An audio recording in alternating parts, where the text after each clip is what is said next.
We have some wonderful guests that are going to talk to us about math pathways for transfer. As you know, math and the work that we've been doing over the years on developing our course sequences and program maps has been a key point of discussion. And so that's what's going to be shared with you today with Jeremy Martin, Senior Policy and Research Analyst of the Charles A. Dana Center, and our very own Department Chair of Mathematics, Carolynn Reed from ACC. Thank you so much for joining us today and look forward to your presentation. Great. Thank you so much for the introduction, Susan. I appreciate it. I'm real excited to be here. I love transfer meetings. They're some of my favorite events to attend just because these are such unique opportunities for multiple people from across institutions to come together on shared topics of interest. And it's as the last presenters were concluding their remarks, reminding us just how crucial the social justice issue transfer is if we want to achieve the equitable outcomes that we know matter so much for our students. So give me 1 second to get my slides pulled up here.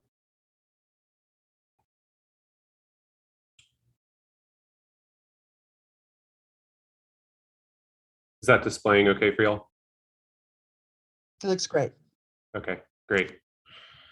Well, as Susan mentioned, my name is Jeremy Martin. I'm a Senior Policy and Research Analyst on the Higher Ed team at the Charles A. Dana Center. And I'm joined today by my friend and colleague, Carolynn Reed, who is the Department Chair of Mathematics at Austin Community College. We are going to walk through 3 things today, and then we'll have the opportunity to answer questions from the audience. I don't know if that's even an option on the live stream or not, but we've saved some space and time at the end of our presentation to take any questions and have a discussion with you all. But there are 3 things that we want to talk through today. One is, what are mathematics pathways and how does that connect to transfer? I'll share some background information about what the mathematics pathway movement looks like on a national level.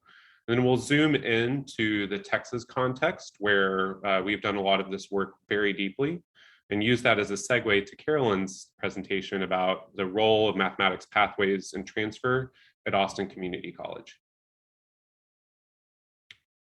So before we get too far into it, I do want to say a couple of words about the Charles A. Dana Center and where we are positioned within this work.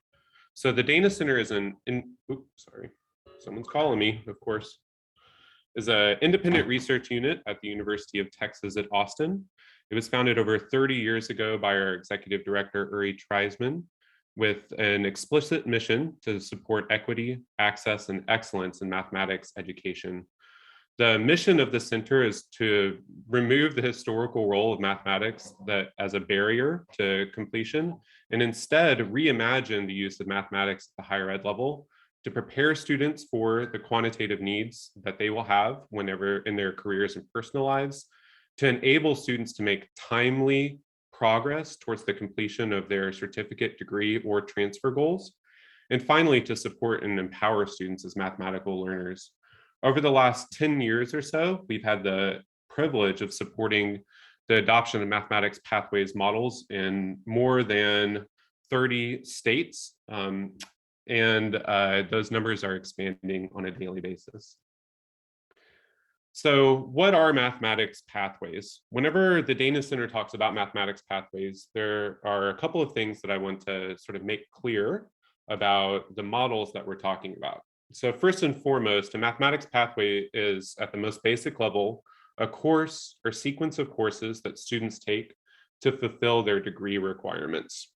Now, not all mathematics pathways are equal, and the particular model that the Dana Center has been supporting has 4 different components, and I'll give some examples of each of those throughout the talk. So the Dana Center mathematics pathways model, the first 2 components are policy changes that institutions or systems can adopt at scale and make structural changes in the way mathematics is used in their institution quickly. So the first principle is to align mathematics to student goals. Now, the subtle thing that is going to be very explicit here in just a moment is that means that college algebra is not and should not be used as the default placement for the vast majority of students. I'll share some more information about this in a moment, but there has been a big shift in both the professional associations of mathematics as well as the systems of higher education that use mathematics for student learning to move away from the traditional developmental algebra to college algebra to pre-calculus model. And instead, students should have the opportunity to take entry-level and advanced mathematics courses that are most relevant for their program of study. Increasingly, for students that are in programs that don't require calculus, that means that they are taking courses like statistics and data science or quantitative reasoning or math for liberal arts types courses instead of the traditional college algebra course. The second principle is that students should accelerate their progress towards the completion of gateway math courses. Again, historically, there has been long sequences of prerequisite developmental non-credit bearing coursework in mathematics with the idea that students need more time, perhaps after high school, to brush up on their mathematics skills in order to be successful in those entry-level courses. However, some of the data that I'll share in just a moment shows that, unfortunately, while those are well-intentioned ideas, that the end result often is that students get stuck in a morass of developmental courses that lead absolutely nowhere. And one of the primary models that states, systems, and institutions have been using to change that pathway is the co-requisite approach. Here in Texas, the legislature passed House Bill 2223 about 4 or 5 years ago now. That mandates the use of co-requisite support models for all students that are deemed less prepared for college level coursework. And those co-requisite courses, there's some real interesting math sort of transfer pieces that go into that I'll share some more information about as well. The third and fourth principles here are really more about continuous improvement at the classroom and department level. The ways that, for example, whenever institutions adopt co-requisite models, they can use to continuously improve those models by figuring out ways to integrate student supports from across the campus. And finally, to use evidence-based curriculum and pedagogy about what we know helps students learn mathematics and incorporate that into teaching practice.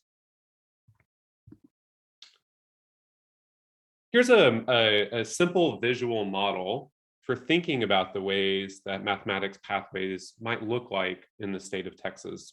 So I'll point out a couple of things on this image here.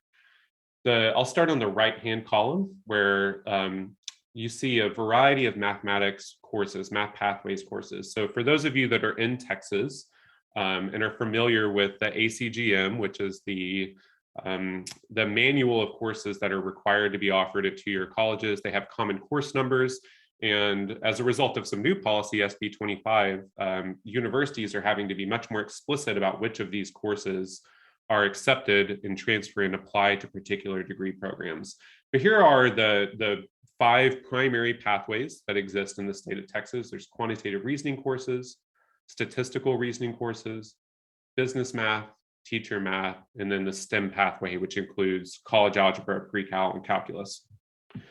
On the left-hand side are meta majors. I know that each institution sort of uses their own meta majors, maybe uses different terminology for these concepts, but these are just large program clusters that have relatively similar program outcomes.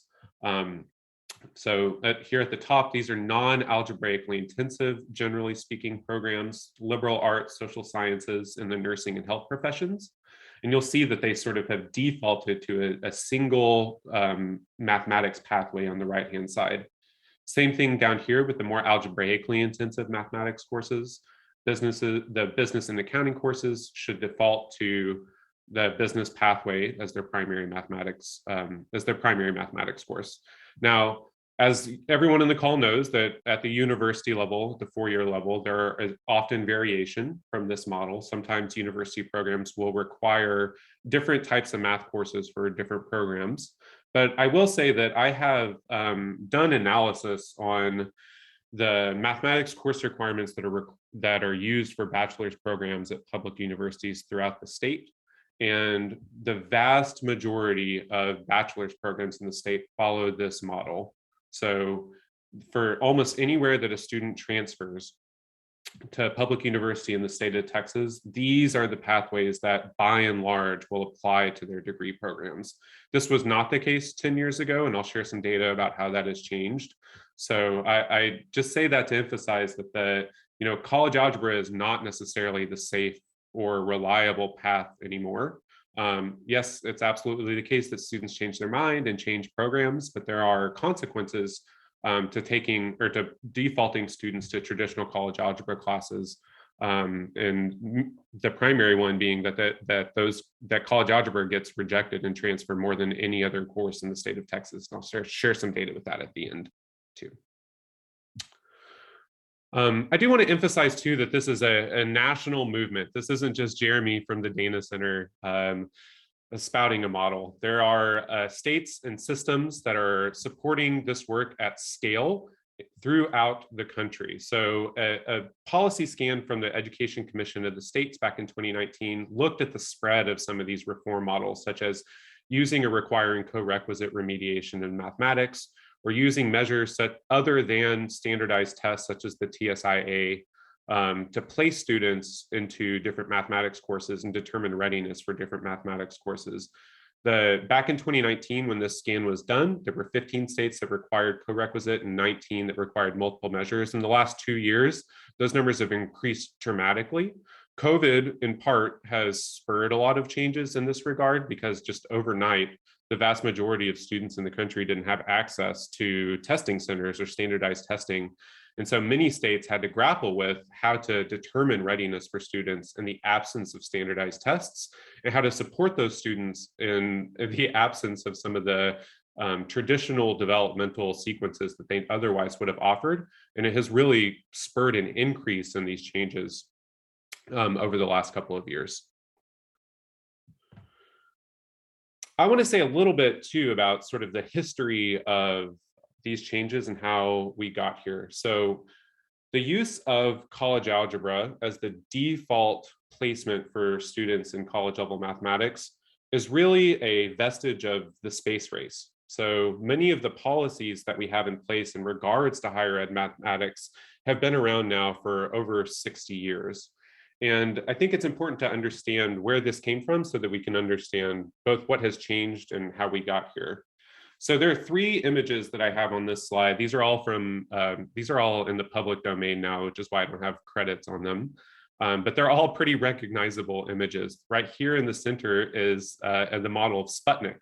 It was launched in 1957, and it's really hard to overstate how fundamentally this event changed the life of the vast majority of people in the United States. Organizations such as the federal government, as well as states and schools, invested enormous amount of funds in the development of a scientific pipeline that would allow the United States to compete with the Soviet Union in the space race. And the real emphasis on the need for scientists that were astute in physics and was part of the reason why there is such an emphasis on the calculus pathway in higher education. Now, on both sides of Sputnik, though, are 2 other large social policy changes that sort of combined with the Sputnik moment to make the developmental math and sort of traditional algebra approach cemented into many of the policies and practices of higher education. The first was the GI Bill in 1944. And the second was the Civil Rights Act in 1964.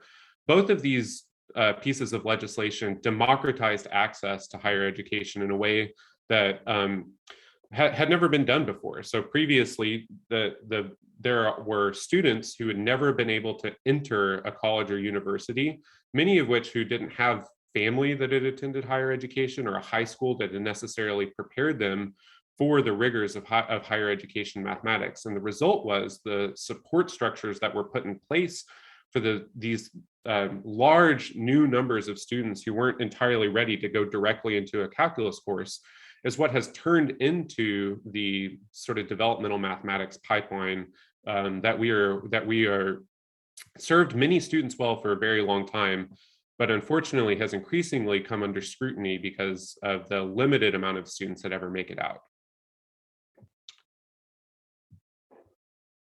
So what changed, right? Why are we now talking about college algebra not being the default for the vast majority of students? Why are we talking about co-requisite remediation instead of prerequisite remediation? And I'll point to 2 big things. The first is that the math community has changed. There's been a large amount of data analysis and soul searching in the mathematics community led by the professional associations of mathematics, the real leaders of these academic professional groups that have done a number of things, including releasing this large report, the Common Vision for Undergraduate Mathematical Science Programs in 2025, that really reached a consensus about what the curriculum should be for undergraduate mathematics. And one of the things that this report calls out is that there is a serious mismatch between a curriculum designed to prepare students for calculus and the reality that only a small proportion of these students subsequently enroll in calculus. And there's a real need to rethink the role of college algebra for the vast majority of students, in part because very few of those students ever go on to take calculus. And that's really the point of that course, is it's a calculus prep course. And that it's really hard to serve such a vast need of students when everyone is in the same course. So for most students that take college algebra, they do it as a terminal course, right? But there's a small portion of students in that course that really do need it to prepare for calculus. And it really waters down the ability to teach that course to its full potential when you're trying to serve so many different students. I think the second thing that has changed is the world around us, that because of the advent of computers and big data, that there has been a real emphasis on predictive modeling and data science. And those are now the most in-demand quantitative skills in the world. And the largest and fastest growing enrollments in undergraduate courses, period, are in statistics courses. And that is a result of students wanting to be able to develop data analysis, data science skills for their jobs, as well as for their own personal empowerment. A big survey from the Conference Board of Mathematical Sciences has found that over the last 10 years that more than half of the community colleges in the country have reported not only changing their entry-level mathematics course sequences, adopting mathematics pathways models, but shown dramatic increases in the enrollment of students in courses like statistics and data science. All right, so we're at a conference about transfer and transition. So what does all this have to do with transfer, right? And I will say that transfer has been an absolute part of the work of mathematics pathways from the beginning, since its origins. So in the state of Texas, at least, the Dana Center began a project with the Texas Association of Community Colleges, TAC, about a decade ago, where we were working with TAC to support colleges, community colleges throughout the state in adopting mathematics pathways. And the first couple of years of this project were really tough because every college that we went to, advisors and faculty said, we can't feel confident placing students in courses other than college algebra because we don't want to disadvantage students in transfer, right? So the transfer was the primary reason for colleges being reticent about moving away from the college algebra for all model. And there are two things I want to sort of share about how this is working out. So on the one hand, one of the things that we did was we went and talked to Texas universities, as well as did some data analysis to figure out what the status of mathematics courses at the universities actually was. My colleague, Jenna Cullinane, who's now an ACC employee, but at the time that this report was written, was a program lead here at the Dana Center, interviewed a number of mathematics department chairs at the university level, as well as administrators at the university level, to figure out, what they were doing to communicate and coordinate with their community college transfer partners around the use of appropriate mathematics for programs. And one of the findings in this report is that there's actually a greater deal of alignment for mathematics courses than was previously thought. Much of the barrier to colleges moving away from the college algebra for all model was really a lack of communication between the universities and just sort of these cemented perceptions of what the safe bet was. And then, oops, went a little too quick. One of the stories that I'll share right now too is that getting some audio from the Zoom call over here. Okay.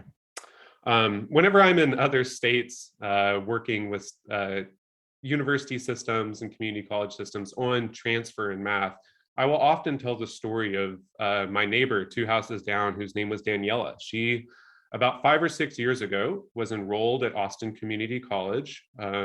She was an aspiring transfer student in social work. And I remember at the time, I was talking with her one day out in front of our houses that she was taking a college algebra class and was real excited about it. She was halfway through the semester, making an A in the course. And until she found out that college algebra didn't transfer to the University of Texas at Austin. That was her number one desired transfer school. And UT Austin not only doesn't accept college algebra and transfer, they don't even teach it, right? And she was pretty devastated because she was doing well in the class and was really motivated to get all of her basics out of the way, right? So that she could transfer to her desired school. And unfortunately, for many programs, including the social work program, the other main transfer destination right down I-35 is Texas State University, which in many cases uses college algebra as the default for a vast majority of their programs. And so Austin Community College is sort of stuck in the middle of these two sort of competing university forces that have varied uses of mathematics. And Daniela's story is not uncommon, right? She's like many students who know what their goals are, want to be able to use the community college as a way to gain momentum towards transfer at universities, but all too often get stuck in these variations of how mathematics is used. So what are some other connections between mathematics pathways and transfer? I think that there are 4 big ones. The first is that transfer is the way that the vast majority of students experience higher education. In Texas in particular, more than half of the students that complete bachelor's degrees carry with them credit from 2-year colleges on their transcript. So there is a large role of students swirling between institutions on their path to degree completion. The second is that higher education systems operate within, individual institutions operate within larger systems, right? So the example of ACC being caught between UT Austin and Texas State University is an example of how sort of the math gets stuck in the middle because these two different systems have different requirements. The third is that math has actually historically been used as a barrier to transfer. So there's some examples from some other states that we work in that have entry-level statistics courses, right, that are taught at the community college level. And there are 2 identical statistics courses. They have the same student learning outcomes, but on one of the course numbers, there's an intermediate algebra prerequisite. And on one of the other course numbers, there's not an intermediate algebra prerequisite, even though they're the exact same courses. And there are examples of universities rejecting the statistics course that doesn't have an intermediate algebra prerequisite, right? They won't accept it and transfer even though it's the same course. And so there are many examples of sort of hidden prerequisites and little policies that get in the way where mathematics is the reason why students are not able to transfer. The presenter who's coming after us, Julie Wang, has done an enormous amount of really sophisticated research on momentum and sort of momentum models. And one of the things that we know from her work as well as CCRC's work is that students that complete mathematics in their first year gain momentum towards transfer. So they're more likely to go on to complete their degree programs. But again, that requires being able to get into mathematics courses and having those mathematics courses predictably and confidently transfer between programs. And the final thing I'll say is that everything transfers basically. And transfer is sort of a misnomer in this case because all of these credits will flow with students between institutions. What really we're talking about here though is applicability, right? So how those courses get applied to particular degree programs. Most of the time, the distinction here, right, is that a lot of courses will transfer as elective credits, but they won't necessarily either count for core curriculum for particular degree programs or apply to those degrees evenly. So one of the things that we are working on at the Dana Center is to shift this conversation away from just transferability and thinking more about the applicability of courses to particular degree programs. Here's a little bit of that data that I mentioned at the beginning of the talk about how this has been changing in Texas over time. So this is a chart that looks at the different availability of those entry-level mathematics courses in Texas as they appear in the core curriculum requirements of public universities in Texas. So up here at the top, this green line is college algebra, and you see that, over the last 10 years, it's held pretty steady, right? In some cases, there are institutions that are actually removing college algebra from the core curriculum requirements. But in general, about 30 institutions, 30 public universities in the state still include it in their core. This yellow line is contemporary mathematics, or also known as quantitative reasoning or math for liberal arts. Over the last decade, it has more than 10 institutions have included it in their core curriculum, so from 22 up to 33. I think the most dramatic change has been with this elementary statistics course. Now it is as common as the business math course to be included in core curriculum requirements. And all of these courses are more likely to count for core in transfer than college algebra.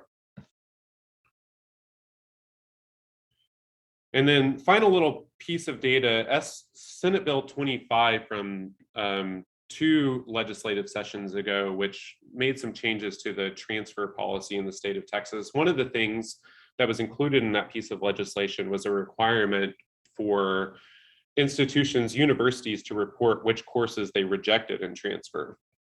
And the coordinating board released this report in January that documents those findings. And what you see up here at the top is that of all of the ACGM courses in the state of Texas, college algebra is the most frequently rejected course in transfer, far above even the second and third most frequently rejected courses, right? So in just fall 2020 alone, they found over 3,500 examples of college algebra being rejected in transfer for students whenever they moved from a community college to a university. The reasons vary, right? Some of them is they didn't meet the grade requirement, but this big red number, or this big red part of the bar, should be, I think, a reason to pause and be concerned for students that are getting defaulted into college algebra courses still, because one of the common reasons why this course gets rejected is that it doesn't apply to the degree program, right? There's more work coming from SB 25 over the next academic year, and I'm real excited to see the ways that mathematics pathways principles get integrated into that improved transfer framework. And before I hand it off to Carolyn, I just want to note that there are many resources that we have for free and available on our resource site at dcmathpathways.org. A lot of really in-depth tools and reports to support the work of transfer and mathematics pathways in the state of Texas. There are 2 here that I'll just call out for you. The first is the Texas Transfer Inventory. This is a comprehensive list of all of the math requirements for bachelor's degree programs in the state. This is also this is the data source that I use to derive that core curriculum graph, as well as the analysis that I referenced up at the top about the vast majority of bachelor's programs aligning to that math pathways model that I showed.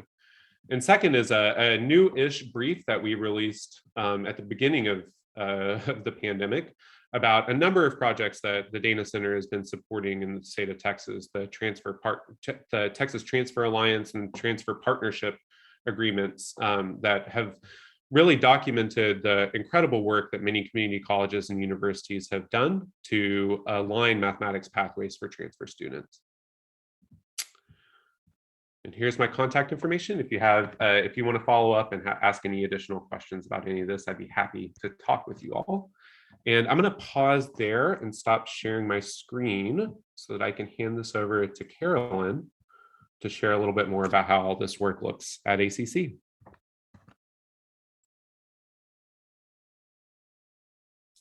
Hi everyone, hold on a second. I'm trying to figure out this computer I'm on. Just need to get my slideshow in presentation. Okay. Oh. Okay. I'm on a different computer and I can't figure out how to make it do presentation where I can still see what's happening. All right. So, hi, I'm Carolynn Reed. I'm the Math Department Chair at Austin Community College, and I am going to just kind of talk a little bit about some transfer work and our math courses at Austin Community College. And I'm going to start with some transfer collaborations that we've been involved with, which have been highly successful and have really pushed us forward in collaborating with our regional partners. The first one that we kind of really got involved with was called the Central Texas Math Alliance. And this was kind of put together and facilitated by the Dana Center and the E3 Alliance back in May 2018. It kind of came from a charge from our area high school superintendents and higher ed leaders, and really trying to look at resolving a lot of these issues we had with transfer. And so these were our Central Texas partners, both high school and 4-year and 2-year higher ed institutions. And we focused in this group. We're still doing this. We're still working together, and we're focusing on we kind of brainstormed and looked at. There were 3 kind of main areas. One was math course alignment. Just there was a huge, as Jeremy talked quite a bit about, there's been a huge misalignment in math courses required for majors. Like if a student wants to go to this school, they need this math course, but at this other school, they need this math course. And we're seeing students getting kind of ping-ponged all over the place. You know, take this class and they take it and it's like, oh no, wait, you need to take a different one. So we're really trying to make it to where students aren't getting frustrated and kind of, you know, taking classes they don't need. And we're really trying to work on that alignment. We're also working on looking at pedagogy alignment, because we found there was a big disconnect in what students experience in high school in math courses and what they experience in college in math courses. So we wanted more connection there. And then we also wanted to look at policy. And I'll just give you some kind of a brief summary of some progress that we made in each of these areas. In the course alignment, what we did is we started out by looking at kind of what are the top and highest enrollment degree plans in our region, because you can't tackle everything. So you have to kind of look at what can we focus on first, and then we can start moving out from there. And for those degree plans, we sent a survey of math skills to those. We started with the 4-year institutions because we kind of realized that the 4-year institutions kind of drove the requirements at the 2-year institutions, which would drive requirements at the high schools. So we decided as a group to start with the 4 years and try to get them aligned, and then we can get the 2 years aligned with them and then align the high schools. So we sent a survey of math skills rather than math courses. So identifying specific skills that different programs would want their students to have. And some of those high programs, I'm trying to remember off the top of my head, were, like nursing and business and sociology, psychology, just kind of the majors that a lot of students are taking. Where it actually top majors where we saw misalignments. So, obviously if they're a math major, we know what math course they're going to take. So we focused where we saw misalignments, where there were a lot of students enrolled in those majors. So we did this survey of math skills, and then we took the results, and as a group, we kind of looked at that and we started discussions on, like, based on these skills, this is the best course that seems to be match this degree based on like what you want the students to know. And started and looked at it that way, because that had been very successful in some work that had been done in some other states, because it kind of takes you away from thinking about a math course, but really thinking about like what math skills. And then and that helped us to make some progress and get some movement and get some different areas and departments to really look at and think about things other than college algebra. And ACC, we worked on ours as well, and we really kind of tried to shift away from college algebra, except for the areas where it's really needed. And I'll talk about that a little bit later. And then we're moving, kind of looking at like what courses are offered in high schools and kind of going to there. And we're still working on that alignment work now, but that was, I feel like we made a lot of progress in the beginning. And in the pedagogy, the focus is on making connections in the student experience. So first of all, there's a lot of like collaboration and discussion between high school and higher ed faculty which was really incredibly helpful once we all start talking and understanding what's going on in each place.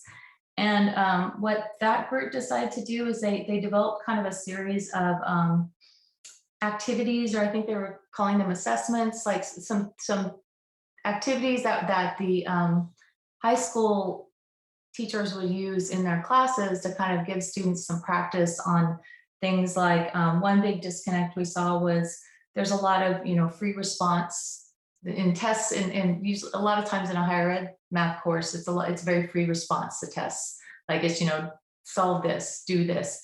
And in high school, there's a lot of multiple choice. And so just that shift is a very different way of test taking and a way of thinking. And it's really jarring for a student if they haven't practiced that sort of thing, or practice showing their work in a clear way, and practice being able to explain what they're doing.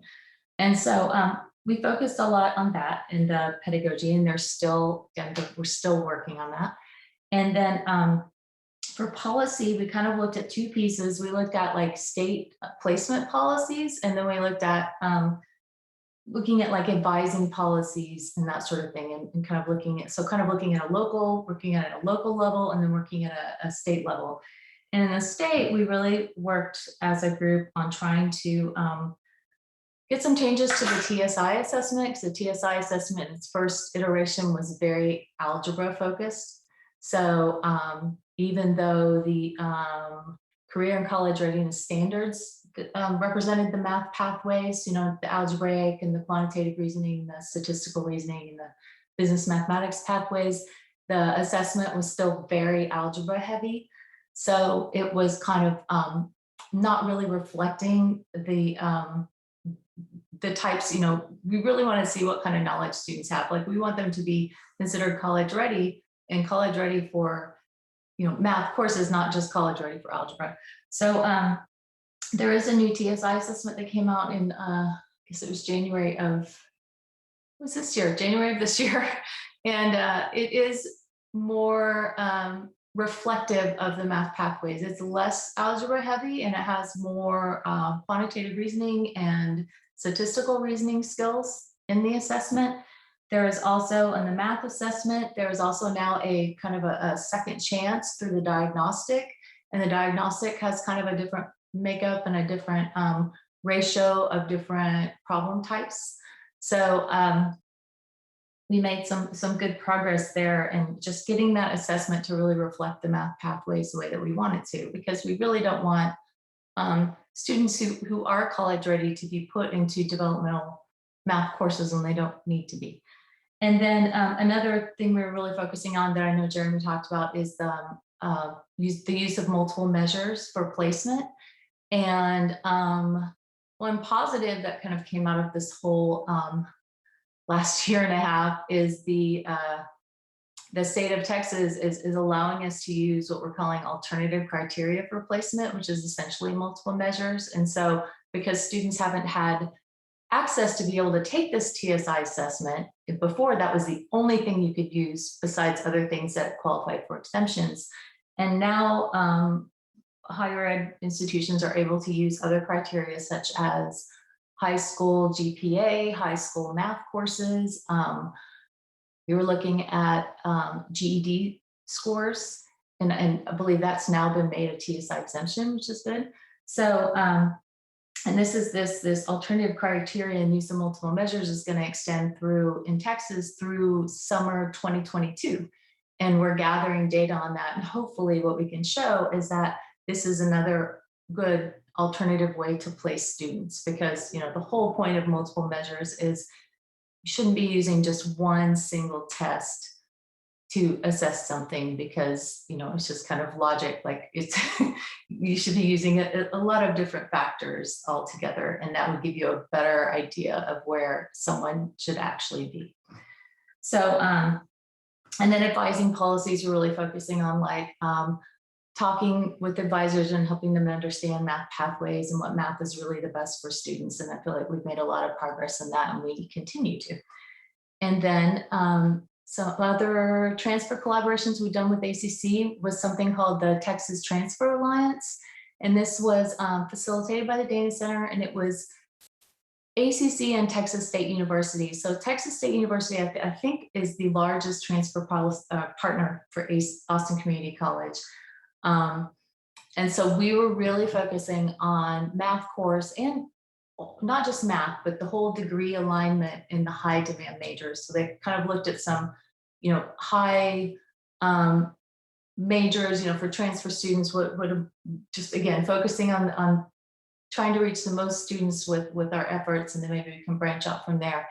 And it was just kind of a year's work. You made a significant amount of progress. And ACC's Renee Esparza did an incredible amount of work on this, and we should all clap for her, because she did such a great job for our students. And so there was a lot of really good work done in like revising degree plans so that they really did truly align, and a lot of work on having websites and clear materials, and making it very clear and understandable for students what they need to do and what they need to take to at ACC to be able to transfer very smoothly to Texas State University. And we're continuing these conversations and these collaborations. It was really positive and really successful. And and continue to do these types of things with our ACC's partner institutions. And then another piece that we're involved with is something called Launch Years of the Dana Center, which is kind of focusing, it kind of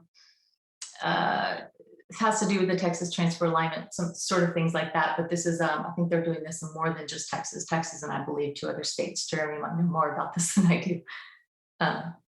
He wants to chime in. But so the math courses that we have at ACC, these are our what we call gateway math courses, which means these are the courses that if a student is deemed college ready, kind of that first level math course. And we actually have 5, and I'll kind of explain why. And these are representing the pathways. And I'll say also that we have co-requisite courses, as Jeremy talked about before, at 2 different levels for each of these gateway math courses starting in fall 2021. So in fall 2021, we will be at 100% co-requisites, which means if students come in, placed into developmental math, they will be taking a co-requisite. We don't have any more standalone developmental math courses, which is a huge change for the college over the last several years. And it has, and as a side note, we've seen very dramatic results in students getting through these math courses. So it's been an incredibly positive change for students. So we have 2 levels of our co-requisites, and I'll go into the courses. We have a what we call a lower preparation level, which is kind of the entry level developmental, and that consists of a lot more support and kind of more hours the students take. And in those models, we actually have 2 instructors team teaching. So the students get 2 teachers for the whole course, because it's very, it's covering a lot of material in a short time. And we've seen extremely positive high results for that model. And then before, the students would have to take at least 2 developmental courses before they could even take the college level math course, 2 or 1. And so it's really cutting down the time and the money for these students. And then we have a higher preparation, which is kind of like the students that are a lot closer to be placing college ready. And so it has fewer hours of support and kind of a slightly different model. And so we're trying to reach students at different levels and really look at like what level of support they need. And the big difference in co-requisites, before I go into our math courses, is that the idea of the co-requisite is that you're really looking at, for that specific math course, what do students need to know to be able to be successful in that course? Whereas before, developmental math was kind of like, how do we teach everything that they really should have learned in like K-12 math? So instead of trying to teach everything, you're really focusing on like, what are the skills the student needs to kind of relearn or refresh so that they can do the college level math course? And it's a big shift in thinking and in course curriculum development, but it is very successful. And then it's also, they're getting the support just in time. So like right when they're about to learn the college level topic. And so they're seeing what the point is of the kind of developmental portion. Like for instance, factoring, when you learn factoring, you're like, why am I doing this? Is this just, why are they doing this to me? When you can see where it's applied, you're like, oh, I see why I have to do it. I have to do it to be able to solve equations or solve this kind of problem or that kind of thing. So you can kind of see the end, and it makes it, first of all, make more sense to you. And also you can see why you're even having to do this. So that big shift, along with the, doing this in one semester and just kind of providing all the supports right there, it's made a huge impact for our students. So we have an elementary statistics course, and that is generally, for many healthcare and medical fields. I'm seeing a lot more, even med schools are wanting statistics. They're really wanting that statistics rather than calculus. We had I think he's now stepped down, but the dean of the UT's medical school in Austin was talking to our Central Texas Math Alignment group kind of toward the beginning, talking about how they really want to see the statistics and those kinds of skills rather than, seeing some kind of a calculus. Also social sciences, a lot of the social sciences, statistics makes a lot more sense, like sociology, psychology, even, government, political science, that sort of thing. And as Jeremy was seeing, we're seeing a lot more demand and a lot more interest in statistics. And it's really getting to where, like, there's so much statistics in our society now. It's kind of like, it doesn't really even matter what field you go in. Statistics is going to be a really good course for you to take, for you to understand and have, not that you're going to be a statistician, but have an understanding of the basics of the statistics, because statistics are used quite a bit. Math 1332 is our contemporary math, which is often called like a quantitative reasoning or math for liberal arts. It's generally for, liberal arts majors or majors that they just want you to take a math, because what this class is I like to call it the math sampler platter, because you cover a lot of different areas and topics, kind of showing different places and different ways that math and critical thinking and problem solving are used. Like you can cover things like finance, things like sometimes we cover voting, talking about ranked choice voting, which has gotten really, really in the news a lot. So students get kind of excited understanding how that works. Percentages and logic and conversions and that sort of thing. So it's a lot of different, little bit of statistics. So it's kind of a little bit of everything. And it's a really good course. If you just need, a math course for your major, it's a really good course for that, because it really shows you kind of all the different areas where math is used. And a lot of these the students find them more practical than, like, all they've seen is algebra. They don't really realize that there's a lot more math than just algebra. And even if they do end up taking other math, taking this math really gives them also a good solid foundation in math, and realizing that, yes, they can do math, and how to think mathematically and that sort of thing. And then I'll go into, we had decided a few years ago at ACC to split our college algebra into two different college algebras, because what we were seeing, as Jeremy talked about, is we had a lot of students who were just taking college algebra as a terminal course, and it's not really the point of that course. And we really wanted to split apart the two groups, the groups who really were going on to calculus and needed that preparation for pre-calculus to go on to calculus. And then the group who was just taking college algebra as kind of a terminal course or a prerequisite for Math 1350, which is our math for teachers. There's a 2-course math for teachers sequence. So students who are going to be typically elementary or early middle school teachers would take this course sequence. So the Math 1414 is a college algebra pre-calculus. And along with this at ACC, we kind of cut our pathway to calculus from 3 courses down to 2, and this was part of that change. So this Math 1414 students should never take this and stop. This shouldn't be a terminal course. This is a course for students who are going to go on and take pre-calculus and then need calculus for their major. And then Math 1314 is our kind of terminal course college algebra. So there is a difference in the curriculum. There's more in the 1414 than there is in the 1314. We took some of the stuff out that students didn't really need if they weren't going on to calculus. college algebra is kind of the terminal course. So we are seeing a good shift in our demand and students realizing and moving more towards that 1414. And then Math 1324, Math for Business and Economics, is typically for business majors. And we have seen the last few years, we've seen a big increase in our demand for that course as well. And that course is similar. It covers algebraic skills, but it has a business focus, and they do business applications. And it's a much better prerequisite for the Math 1325, which is business calculus. And so, and this Math 1324 is something that does transfer to other institutions, whereas sometimes college algebra will not. So last thing I want to say is math pathways. So, really the focus is moving away from college algebra. For years and years, as Jeremy talked about quite a bit, college algebra was like, oh, we'll just have them all take college algebra, but it really does not make sense. It's kind of a useless class unless you're going on to calculus, because there's really no point in I mean, it's all, I should be saying that. It all has a point. It's good to learn anything that you learn, but we really want students to learn the math that they really need for their degree.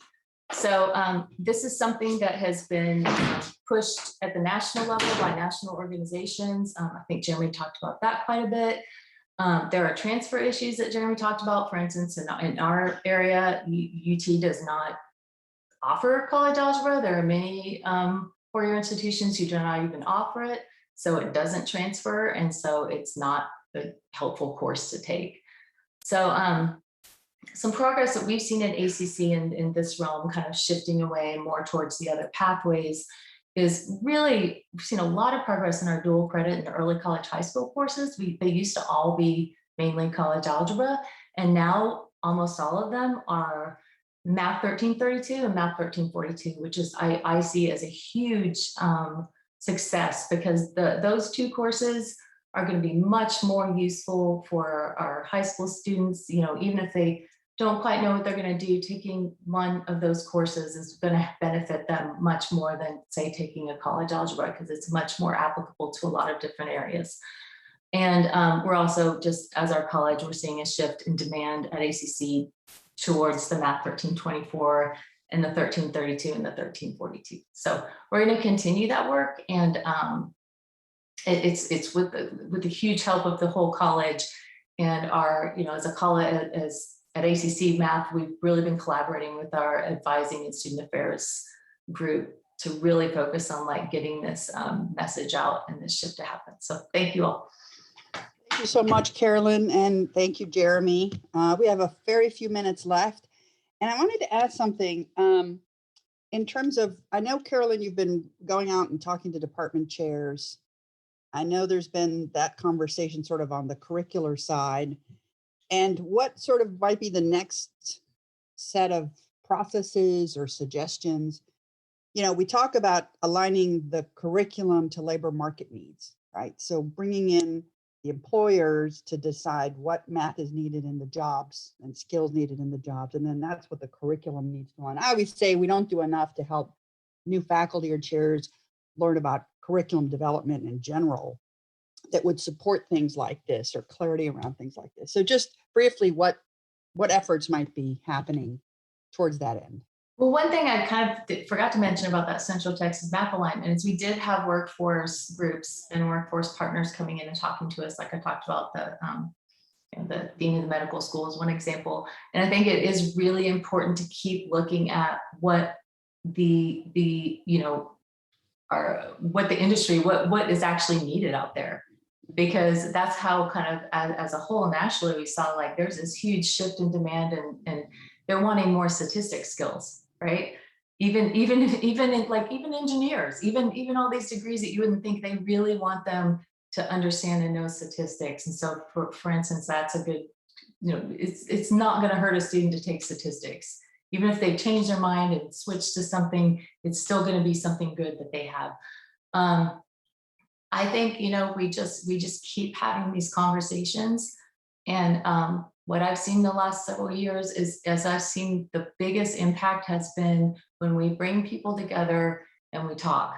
And I mean, it's very simple, but all of these, collaborations that we've had, and, even within the college, the more we're all talking with each other and understanding all the different factors, the easier it is to make a change because it makes sense. We say awareness is the first step, right? You have to be aware that there's awareness is the first step. Yeah, I mean, just understanding, aware, right? like for instance, when we did the math skills and kind of talk to these other areas, they didn't really realize, what is in college algebra. Like, this is what's in college algebra. Right, Is this useful to you? No, this is what's in statistics. Oh, that's much better. Or the contemporary math, like a lot of people didn't know what that course was, and when you explain what it is, I mean, it sounds, you're like, oh, well, that sounds much better. Like, that sounds like something we'd really want our students to have, a little bit of skills in a lot of different areas to bring, like culinary, there's a lot of stuff in contemporary math that really applies to culinary or hospitality or that sort of thing. So